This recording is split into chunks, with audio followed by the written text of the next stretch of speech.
intriguing things I know about Ed that Alexi doesn't know yet. So this is going to be kind of like Alexi's the audience, even though it's stuff you and I have already discussed. Like, Ed, at the pinnacle of your collecting, how many pairs of shoes did you have? I would probably say close to like 250 pairs of shoes around there. God. And I would buy one, store one. That's 250 kind of mod. It's probably 300 to be honest. You buy a pair to wear and then one to just have. And then, Ed, what did your dad say at the pinnacle of your addiction? He was like, why don't you build an altar for the shoes? Like, since you're never wearing them, it's like a deity. Just build an altar and you can put incense in front of it and all that stuff. I'm all about that. Good. I'm in the process of building my altar as well for shoes. Really? Then I'll bow to the shoe gods. I love that. I would love it if you made that statement, but you only have 2 pairs. Look at all this shit behind. I'm working on it. You'll see. 3 pairs. I love a good sarcastic dad comment, and that's top of the heat sarcastic dad comment. Like, he just basically insinuated that you're more religious about your shoe collection than anything else, and that's Mom said similar things to me about my clothing also. Well, look at all this stuff behind me. This is all manga comic books. It is the most organized looking collection I've ever seen, to the point where it looks like you just have 40 of the same book. Well, there's 3 more shelves on this side. So oh my God. 3 more of these on here. My system is the ones that are still continuing are on the back. So the one you see in the front, there's 2 rows, right? Those are still continuing, so I can add to it. Oh, crazy. Yeah. I've got to say, like, manga is like such a organized like type of book too. Like the ones behind you, they're so perfect and organized, and everything is like, I've always admired that. And the movers are like, hey, you ever heard of the internet? I'm like, yes. He's like, this is ridiculous, man. It's so heavy. You can read all this on the internet. I'm like, it's not the same. Not the same. Gotta hold it. I don't know. You don't get that stuff. I like having an actual book instead of an audiobook for that same reason. It's kind of a different experience. I wish I could have seen, considering how organized that looks, I wish I could have seen how your shoes looked when you had 250 something pairs. I wish I could have seen how you organized it. It was just everywhere. I don't think there's... How do you organize something that took up the whole house? That's the question. I want to know how you did it. You shove it in. We're still talking about shoes, I hope. So here's the second thing I think Alexi will find fascinating, is that Ed's dad is a very successful fortune teller. Oh. What? Yeah. And it's crazy that I was just doing my hands like this too, because I feel like this is a very like fortune teller type thing to do. You also look like a fortune teller, Alexi. I always said that about you. You have scheme. Tell me more. I want to know more. Well, he predicted how I was going to meet my wife. So that was pretty incredible. So, I mean, there's 2 things that he does. Actually 3. I'm not going to botch them all because, I mean, he tried teaching me, but I'm just like, right, as long as you can do it for me, I don't care. He just went over my head. Like, I'm not going to listen. The one thing that he does is if you give him your birthday, time of birth, gender, he can map out your life. So what he does, he will do is he has double checked the information is correct. Because a lot of people say, well, this is the time I'm born. Actually, does have the correct time. So what he will do is you look in the map and he'll tell you something from your past that you never told him. And if that's correct, then he knows this is actually you. And he's done this multiple times. We used to go do, like Saturdays, we'll go do like art classes down in Vancouver Community College, my brother and I. Well, my brother's doing, Mandarin school. So I'm doing art classes. So then he will go hang out at the computer shops that's just around there because he's just burning time, right? So I guess he went in his computer shop, he's looking around, and the guy comes up to him and he's like, hey, what are you doing? He's like, I'm just waiting for my kids and stuff like that. And I guess they got to talking about how he's a fortune teller, and the guy's like, well, then do me. He's like, okay, cool, give me your birthday and then time, and I know your gender. And He maps it out, and it's really a program that you can plug into a computer to just generate the map, or you put it on your phone. The difficulty is reading it, because anyone can do this, but reading it is the difficult part. Yeah. He tells the guy, well, you are adopted, but the only person that knows is your mom. Even your dad doesn't know you're adopted. Your mom will lie to everybody that you are actually, the biological son of the father. Home wrecker. Yeah. And then, I mean, this guy, he's in his like 50s, right? His parents, obviously, he's probably not around. Yeah. And apparently the guy collapsed on the ground and just started crying. He's like, how do you know this? Only me and my mom know this. No one else knows this secret in the world. What? And then he wanted to ask my dad like a trillion questions after that. My dad's like, not really. I don't have the time. I'm just here to burn time. I gotta go now. So what happens if someone asks your dad when they're gonna die? You won't tell them, right? Yeah, that's one thing he will not tell, because I guess it's just one of the rules. If he gets it wrong, and then he's the one who has to pay for it. Oh, crazy. Yeah.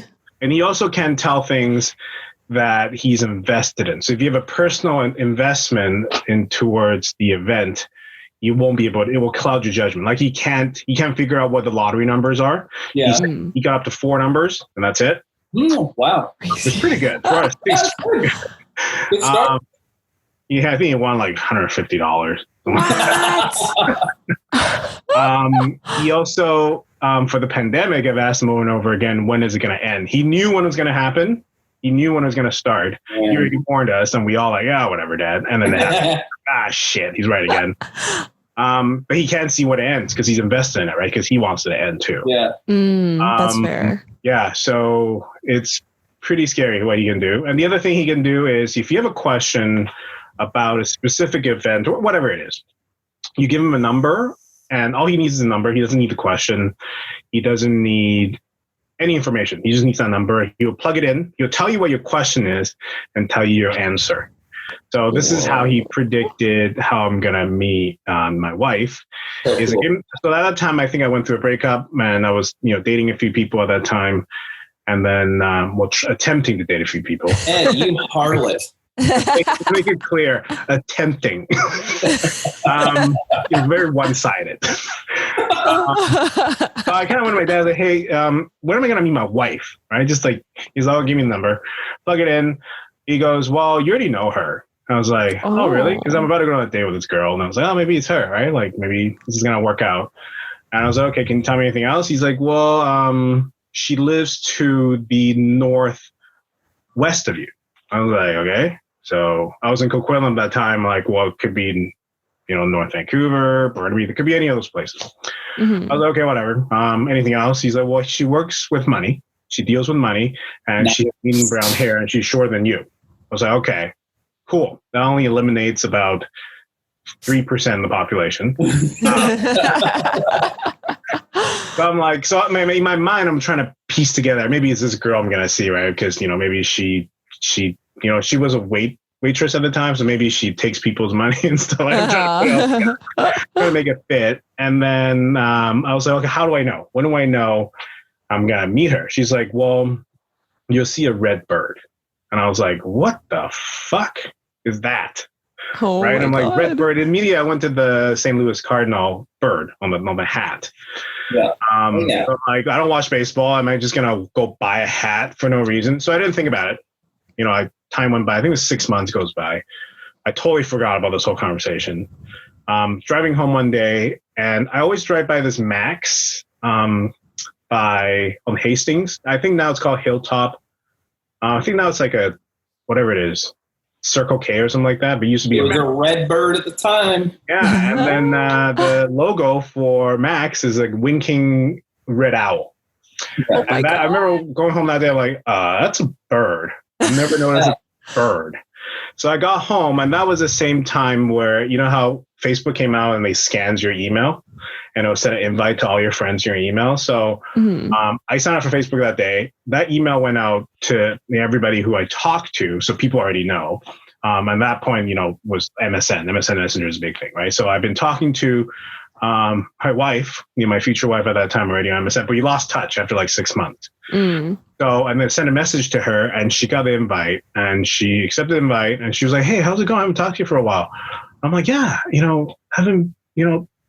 been a while." And she's like, "What are you doing?" I'm like, "Nothing." I was like, "Do you want to go get a coffee?" I went to get a coffee, and then I find out she works at the bank. She lives in Burnaby, which is northwest of me. She's definitely shorter than me, and she's got medium brown hair. Oh my! And it was the freakiest thing ever. I'm racking my brain for the theme song for a romantic comedy, and I can't think of anything right now. I was trying to sing to you. I was trying to think of the Love Actually theme, but I'm pretty sure it's Christmas music, so I just can't do what I wanted to do. I'm sorry. How crazy is that, Alexi? That's insane. Yeah. Oh my God. Did you tell her, or did you kind of just like keep it on the DL until like? I don't think I told her until we got married. It was just kind of freaky. Yeah. Yeah. And she lost her check one time. She lost her tax return check. It's a great story. Yeah. So, and then she just couldn't find it. Like, there's no way I can find it. And I'm like, "Why don't you ask my dad?" She's like, "I don't know. I'm kind of scared of him. He's weird." I'm scared of Smiley. He's very intimidating. Regarding his name. I was like, "Just ask him." So it was like, we go to ask him, and he's like, "Okay, give me the number." So he goes, "Well, it's in your house. It's in your house somewhere. It's in the, southeast area of your house. It's next to something green. And here's the catch. If you don't find it by tonight, it's gone tomorrow." So we're like, "What, does a rat have it? Does a rat?" Like, what are you talking about, right? Rats love tax return checks. So we look at the house, like, where the hell is the southeast? It's the closet next to the bed. The master bedroom bed. So we're like, "Well, I was looking in the closet." So she's looking through, like, look for something green. And she works for a TD Bank. So she has a TD Bank jacket, which is green. Underneath the jacket, I'm like, "Look at the jacket." So we're looking at the jacket first, nothing in the jacket. But I said, he says next to the green thing, not in the green thing. Next to the jacket, underneath the closet, there's a backpack. I was like, "Look in there." So she looks in there. She's like, "Oh my God, here's a check." I was, "Oh, there you go. You found it." And she just looks super scared. I'm like, "What's going on?" She's, you know what's the freakiest thing? Today is garbage day. I was about to put the bag outside in the garbage. Tomorrow it'd been collected, it'd be gone. What? That's why it meant tomorrow be gone. Yeah. And the check was just tucked in the inside pocket of the backpack. Oh my God. Yeah, it's freaky as hell. It's funny, Ed, because like a lot of people's parents are kind of like know-it-alls. Your dad actually does know everything. So you can't argue with him ever. You have a knowing look on your face, like, "Yeah, I've discovered that at 11. My brother is a huge skeptic, right? My brother tests me. My brother doesn't believe in ghosts, doesn't believe any of that stuff. So he had a meeting with his professor or something like that. So he's being a jerk, right? And he went to my dad's like, "Hey, when am I gonna have a meeting with him?" My dad looks at it, is like, "Okay, give me the number." It's day after tomorrow.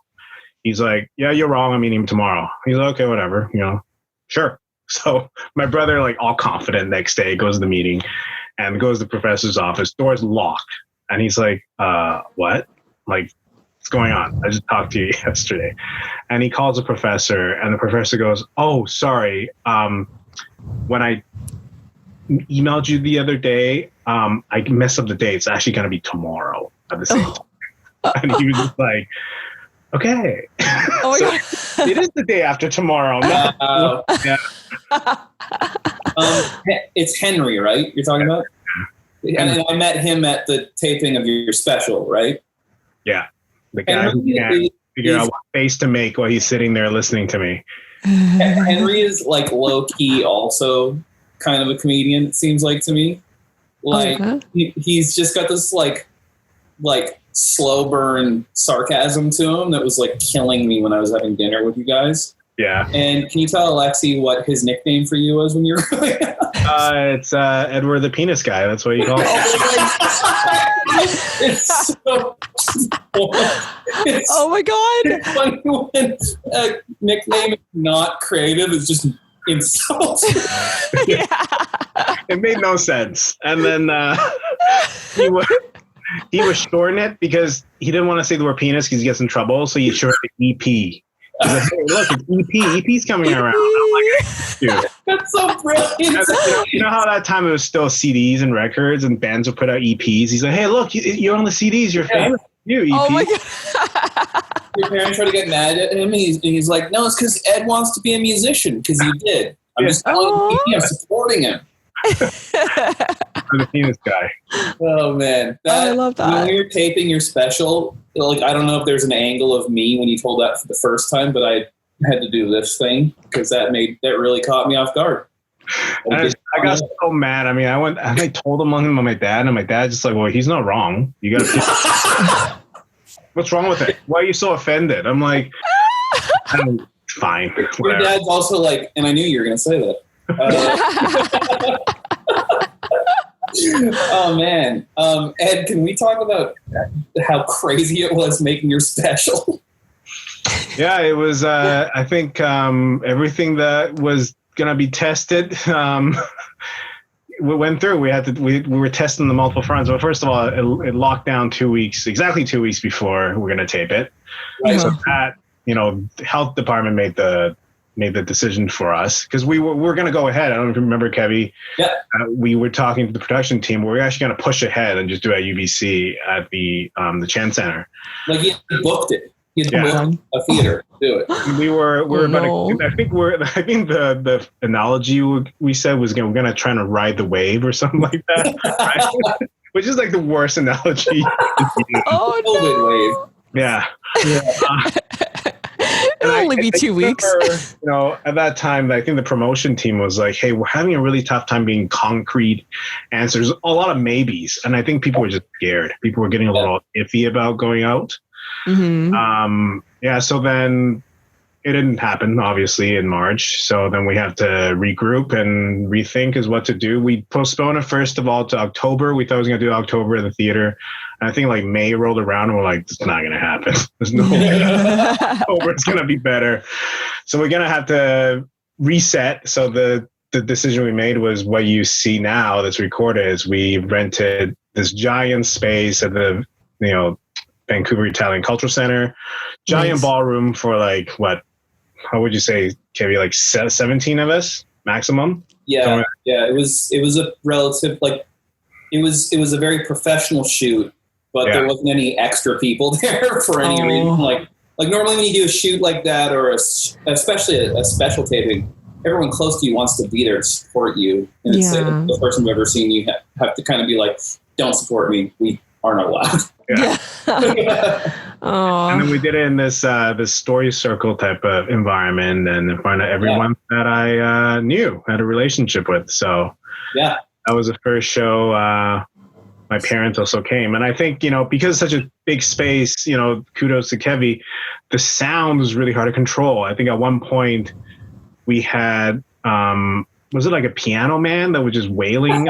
Well, here are the things that happened. As soon as we got there, I started testing things. I think I got there before the cameras were set up. And so I set up what I wanted. And then the director got there and was like, we got to move your mics because they're in the shot. And it's going to look really amateur if they're in the shot. So the room mics had to be moved like really far away. And I was like, no. And then also Ed was going to wear a lav mic, which I hadn't used before for a comedy special. So I had to like tape it to his chest. So we got very intimate all day. It kept falling off because I keep sweating.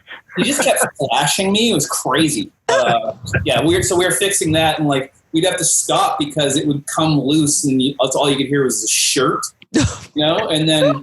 And then like later, like Ed came over to ADSRs and stuff, and some of it worked, and some of it just sounded like you said it. You're like, this looks like, Bruce Lee. Oh no. So there's that, and then when we got there, and I set everything up, and I was listening through headphones. There's air conditioning that was so loud, and so we had to go get them to shut there was like 10 air conditioners in this gym for some reason. And there was also a concession stand with a stove and freezers, and I had to get them to shut those off. Well, they had to go buy a mattress and seal the door with a mattress. Yeah. What? It was crazy. And then still, when we were when I was like editing the audio later, mixing it, it's so crazy because we did all that, and I could still hear a sky train go by sometimes. Oh no! I had to like duck the room tone and then copy and paste room tone from other places. It was like really a unique thing, and I don't think there's any way we could have prepared better for it, really. Well, there's one point I think facility coordinator came in is that, hey, by the way, the crew is going to use the kitchen for catering. I'm like, what are they making? They're like, oh, it's nothing loud. They're just making like pasta, and they're going to be doing some blending. I'm like, that's like the loudest thing you can make. Like, don't do any of that. Dude, don't do it. It is in the gym.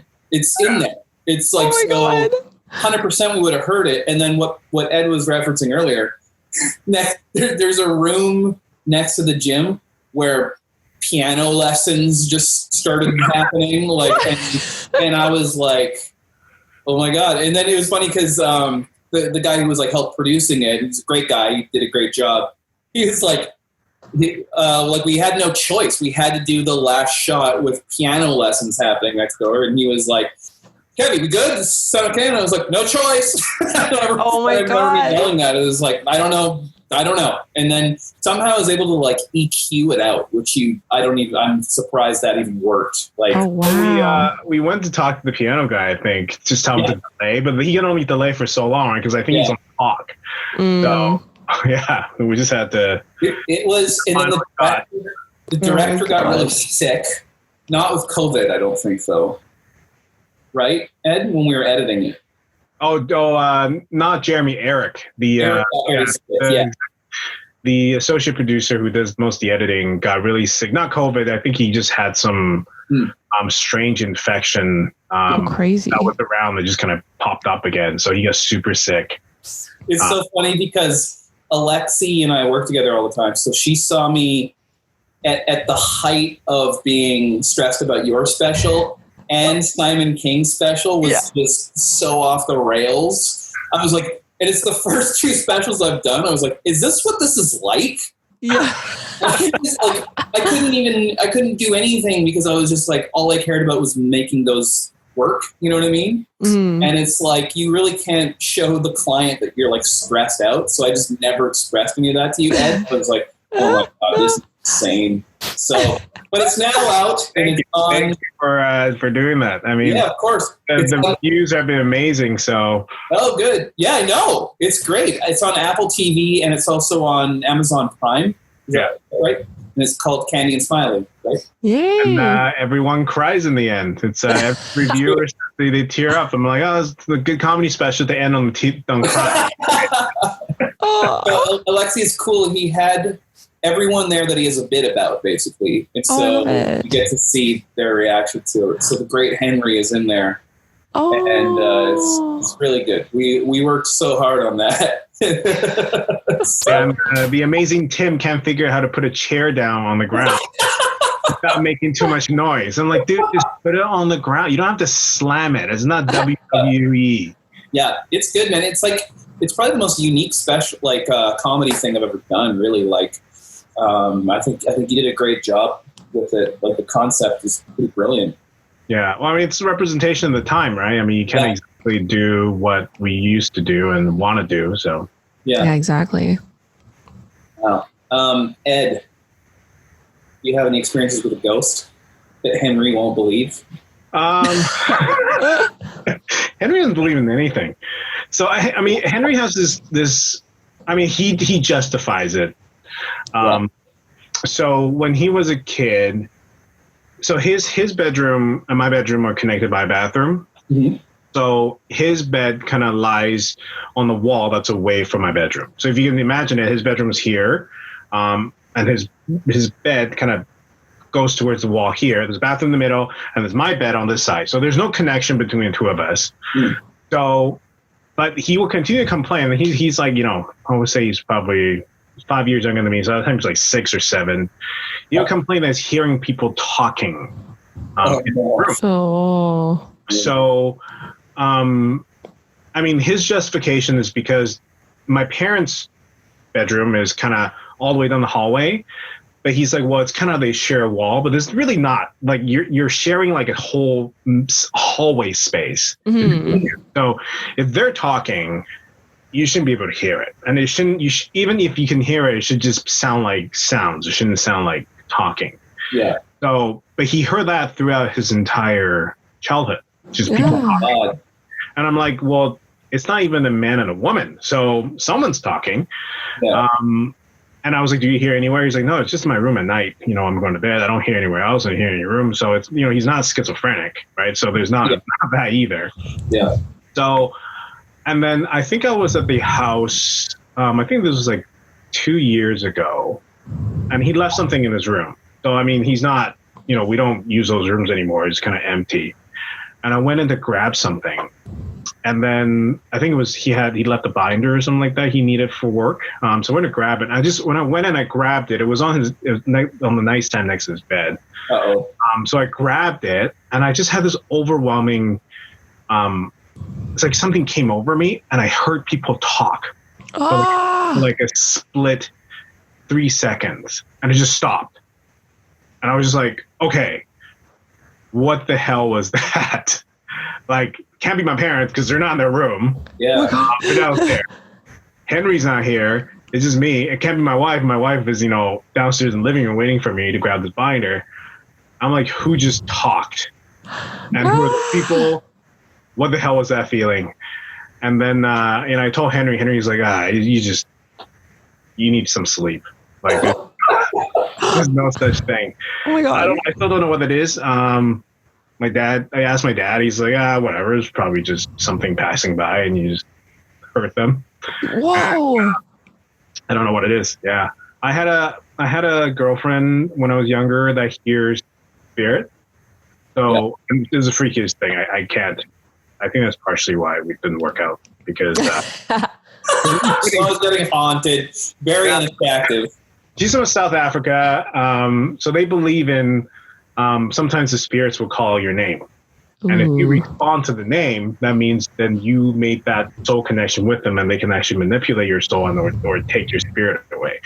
So sometimes we'd be sitting there, she'd be like, hey, did you hear that? And I was like, I heard nothing. And she's like, well, someone just called my name. Oh, I'm no. like, okay, that's nice. I'm not going to call you. I'm going Oh, no. And she came to my parents' house that time, and she was like, hey, your house is very quiet. So you know, there's not much talking here. I'm like, I didn't need to know that. So I think the scariest thing, though, I've been part of was I had a friend and this was still in my DJ days. I had a friend who did music production. So I used to go to his house all the time to do, you know, just make beats and stuff like that. Yeah. And, you know, sometimes we're taking a break. He'd tell me about his life and stuff like that. So, so apparently he attracts, you know, beings. I'm like, I don't know what that means, dude. He's like, well, let me tell you. So he's like, when he was a kid, when him and his brother used to share a room, and they have 2 beds, and the one is a bunk bed, one's just an empty bed. So sometimes brother will sleep on the empty bed, sometimes he'll sleep on the top bunk. He's on the lower bunk. So, you know, that night his brother was out because his brother's older, so he kind of went in his lower bunk. He went to sleep, and he was facing the wall. His back is facing the door. So then, middle of sleep, he felt someone just like tapping him. Keep tapping him. He's like, okay, stop. Like he thought his brother, like, I know you're home. Just go to bed. If I'm in your way, you can't get up the top bunk. Just go on the bed across, right? Like, you know there's a there. You don't have to. And just keep tapping him. No. So he turns around. He's like, okay, what the fuck? And he turns around. There's no one there. His brother wasn't even home. And he kind of made a noise. And the light switches start flickering. No. Oh, no. Yeah. And he was just like, yeah, then ever since that day, sometimes I'll just see somebody walk by or, you know, people walking through the house. Hate it. No. Hate it so much. No, when I was at his apartment, he sometimes just say, oh, you know, some guy just walked by. I'm like, dude, what the fuck? Like, I don't need to know this shit. Oh, that's so creepy. Yeah. So there's one night I had to stay over because we worked late, and my girlfriend at the time was with me, and we had a dog. And so like, okay, we'll sleep in the futon in your living room. He's in his bedroom. And he's like, I just want to let you know there's quite a bit of people walking through today. I don't know what's going on. You know, it's one of those days. He sometimes like to come visit. I'm like, I don't know whatever. Right. So that night, for some reason, the dog will not come out from under the futon. Like he just keeps hiding in the futon, like seeing somebody out there. And it will keep growling as if somebody's in the room. And the dog only really growls when the stranger's there.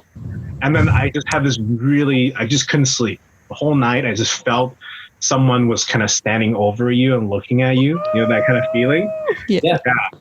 And I was just like, I don't know what is happening. In the morning, I was, asked my friend, he's like, yeah, this guy was here all night. He came in my room. I was like, yo, okay. I don't know I like picturing the ghost standing over you like, should I give this motherfucker sleep paralysis? I don't know. Just like super undecided all night. Yeah. Like, gosh. What's the decision making when that happens? It's like, should we just torture this guy all night? Just ruin him forever? I was trying so hard not to believe it too. The whole night I'm like, oh no, it's just me. I'm just being anxious. But I'm like, why is the dog anxious? Yeah. Oh no. The dog's never anxious. I mean, the dog obviously sees or notices something. So. Yeah. Ooh. Dogs are notoriously relaxed. So. Yeah. Oh man, that stuff stresses me out. Alexa, we've heard so many scary stories.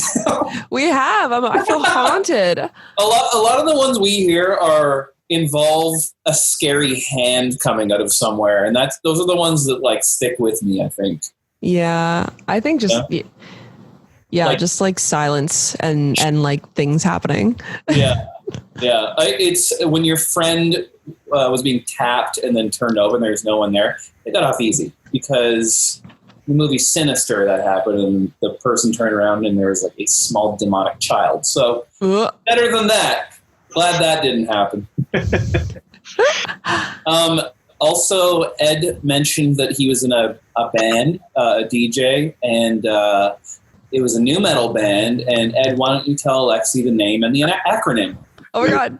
It's psychomotor syndrome. So we thought it was so hot. It was like the hottest name ever. Like people are gonna love us. And like we did the Mudvayne style. Like we painted our face and spiked our hair, dyed it, and we had nail polish on everything. Like we would dress like we would do with Jared Borland the thing. Like every show would be a different outfit and different look. Awesome. And then we went to. I remember we got into this venue we just want to get into. I forgot what's it called. Palladium, isn't it? Yeah, Palladium. Yeah, that was one. Yes, and there was tape. And it was taped. It was videotaped, and they usually book, hip hop type of bands because people can dance to it. So they're like, oh, you guys are the first new metal. It's really cool. We're trying to be really hard to be Linkin Park. That's really all we're trying to be, to be honest. With Mudvayne look. Yeah, and when we called them, they were like, "Hey, are you guys like a chick band?" I'm like, "No, like, do I sound like a chick?" Like, he's like, "Well, because you're just, your band's name is PMS." Oh my God! I probably thought it was like a Riot Girl grunge act. I know. That's not a bad name for a type of band like that. And then we renamed those. We actually renamed it for that show. And then Henry actually named us. Henry's like, "Why don't you call yourselves Dark Element?" Oh, it's yet another prank by Henry. Yeah, just name yourself Dark Element. And okay, Dark Element sounds good. And I'm sure Dark Element is some sexual term he found online. Henry knew. Not even gonna try. I like when he just hangs out your whole life and just quietly pranks and roasts you. Yeah. Ed, what was your craziest day job story? I used to work at, and I still feel super bad about this. I used to work at Sports Tech on a 17, and I worked there because my mom got in a fight with a store manager. His name was Steve at that time. Candy? Yeah, I can't. My mom gets in fights all the time. So sweet. Yeah, so apparently there was a shoe that was on sale, and I wanted to try it, and the guy never went and got it, kind of dismissed me, so she yelled at the guy and said, "You guys are just picking on us because we're Asians." I don't remember. I was kind of like, I don't want to be here right now. And then she kind of yelled at the managers, and the manager got to know her, and then they became really good friends because they yelled at. So every time she goes in, Steve will come and greet her, stuff like that. He was like a store manager. Yeah. So when I was 17, she kind of went to Steve and said, hey, I want to give him a job. And I'm like, I don't really want a job. And she's like, you're getting a job because I get a job. So I got a job, and I work in hard goods. So in Sport Check, there's 3 sections. There's clothing. So you sell clothes. There's shoes. Shoes is the most, sought after because the commission's highest. But you don't get into shoes if you've been there for a while. And you get hard goods. Hard goods is kind of like the lowest tier. You got to sell, Chinese-made sporting goods and tell people they're really good. So it's, you lie. Oh, man. And the running joke Henry has is like, Ed is so good at his job that if you go in to buy a T-shirt, you walk out with a snowboard, that type of thing. Complimented you. Very good. But so I work in the hard goods, and they're really bad because I hate my job. I hated every minute of it. I just didn't like, because it's on commission, so you're gonna have to lie to people. Yeah. Did a few things. One thing I would do is I would sell people snowboards and telling them that, hey, so in the back of the shop where you can wax the snowboard, they say, hey, if you come back and if you buy the snowboard, you come see me, say my name, I will make sure you get your snowboard waxed for life for free. Wow. And, oh my God. Yeah. Quit. I would, when they're there to get their snowboard waxed, I was never there for that shift. I would purposely not show up. Oh my God. And, I kind of just quit abruptly so the guy got snowboard waxed. No way. I just remember when that happened, the guys, so it was like a 25-year-old guy, and his dad was behind him. His dad was like, what if that guy quits? Like, what if he gets his better snowboard? I'm like, do I look like that type of person? I'm totally that person. Oh my God. Well, he knew your ruse. He knew what you were up to. And then I would go in the back of the shoes or the snowboard boots, and I would take the extra laces or the leases. So I'm just like, fuck this company. They have so much money. Yeah. I'm not getting paid. I'm just going to take it. Oh, I love it. It was just, it was awful. Was that where the shoe addiction started? Sport Check doesn't have very good shoes. Terrible. And it all kind of blew up in the end. So this is how I quit the job. I was standing from the store because you get assigned as the greeter. So you go through rotation. You got to go to the front of the store, going to greet people as they come in. And when you greet people, you don't get to sell. You can't sell anything. So you just kind of see your commission kind of walk by you, your buddy. So I was standing in front of the store, and I was looking at McDonald's was on the left, and then on the right-hand side was a clothing rack. And I just looked at the clothing rack. I just went, fuck it. I just walked out. I didn't tell anybody. I didn't say anything to anyone. It's the middle of a shift. I just walked right out. And then I never went back. And then they still called me like a year and a half after I walked out, asking me to pick up shifts. So like, dude, I don't work there anymore. I haven't shown up for like a year and a half. Oh my God. Yeah. So this is something we've heard a few times now, where people quit by just not showing up for shifts, and then they keep getting shifts later. Yeah. Like, I was worried about getting in trouble at my day jobs. Like, I didn't need to be. If I had known, I wanted, it sounds like. If I had known that I could do that, I would have done that. Yeah. It's so much power when you're 17, 18. Like, I wish I had that courage now. Yeah. Just walk the fuck out. Like, who cares? It's so funny how you were saying that your mom would go in and yell at them, because I produced your first album before the Candy and Smiley special. And there's all these, bits about your parents. And then your parents are in the special. And I remember the first take of them, because they come out at a certain point. Your mom talked too early or something. Yeah.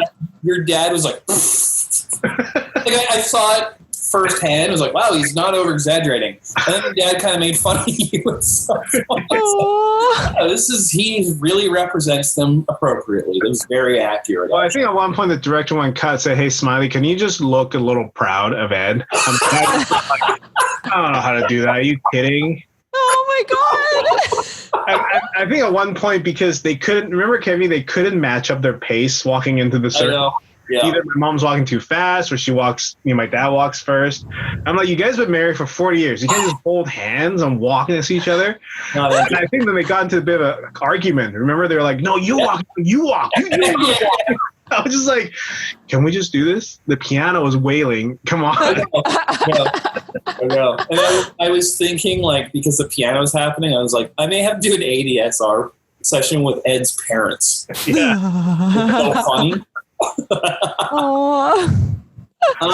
Cool. Well, thank you, Ed, for coming on, man. Candy. It's called Candy and Smiley. It's on Amazon Prime. It's on Apple TV. What's your podcast, Ed? It's called Son of Smiley, when I talk about a childhood story every week that's either happened to me or between me and my parents. So Excellent. It's never a dull moment. Oh, that's so fun. Yeah. Cool. Well, thanks for coming on, Ed. Yeah, thanks for having me. Nice to see you guys again. Yeah, nice to see you too. All right. See you later.